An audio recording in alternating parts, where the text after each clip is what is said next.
Have you ever found yourself staring at your yarn stash wondering, what can I knit with one ball of yarn? Well, here are 5 ideas. First thing, a beanie hat.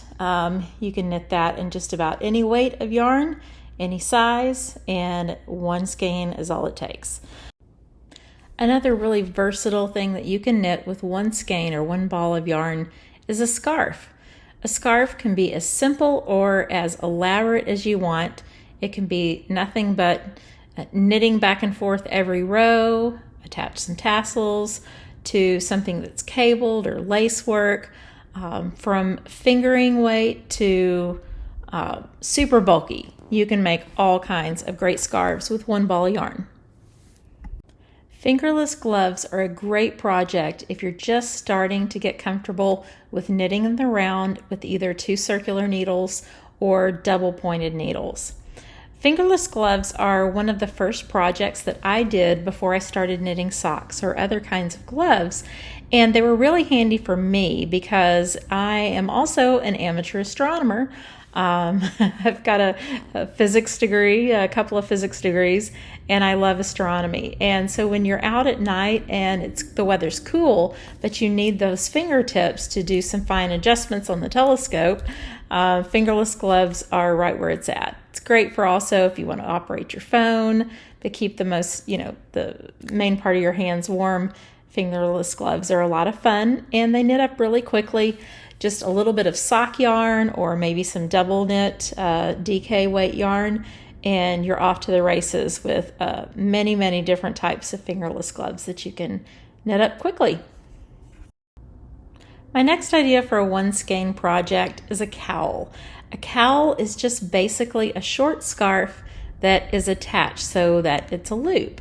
And you can do so many things with this. You can knit it starting on the long side, or you can do it on the short side. You can practice some stitches that you want to do, a seed stitch or something. The weather's really warm where I live, and so I made a cowl using sock yarn. So it was really lightweight, but you can make it with bulky, super bulky yarn. Sky's the limit. It'll keep you nice and toasty this winter. Now, this last project is one that you might not have thought of, but if you would like to knit something for your home, a cushion cover is great. Do you have an old couch cushion that is just, kind of dated? Maybe you've redecorated, maybe you'd like to add a splash of color, and there's just something that's screaming at you from your knitting stash. Well, cast on and just go by the width of your cushion. You can make it, very customized to whatever you would like to do, but there's also a lot of free patterns online for different things. You can practice cabling, you can practice different stitch designs and really make them as fancy or as plain as you would like. So make something nice for your home too.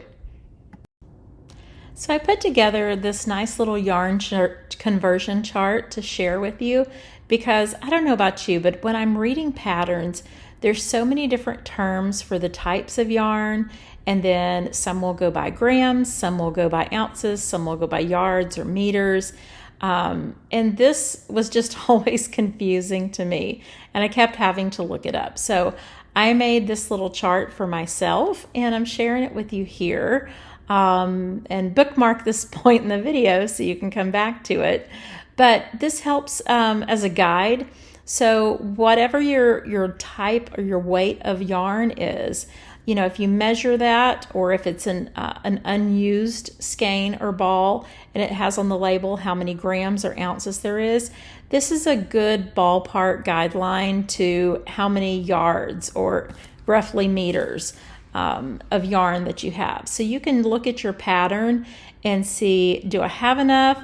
If you don't, if you just have half, then do stripes, alternate those colors. There's lots of things. You can even have a stash buster where I've done, it's kind of like the coat of many colors, the beanie of many colors. When you have a lot of little end pieces of the same weight of yarn, then put them together and make this color explosion little beanie or a color explosion scarf or cowl. It could be a lot of fun that way. So This also gives you some recommended needle sizes for your yarn, both in metric and US measurements, and then an approximate gauge. But if you're new to that type of yarn, you haven't bought it before or knitted with it before, it really is a good idea to make a little swatch so you can see how many stitches by how many rows it takes to achieve your 4-inch or 10-centimeter gauge. I hope these ideas have inspired you to take another look at your yarn stash and think about what you can make and just start knitting something. It's about the process as much as it is the product for me. Knitting is a time of quiet, of relaxation, of getting into that groove, like a meditation Zen-like groove. It's really good for your brain, really good to lower your stress levels, and save your sanity on those days when you just feel like you want to pull your hair out. So grab a project. I'll put some links in the description below to some of my favorite free patterns online for each of the suggestions that I gave. Thanks for dropping by. Be sure to comment and tell me what you're knitting and tell me what questions that you have that I can help with.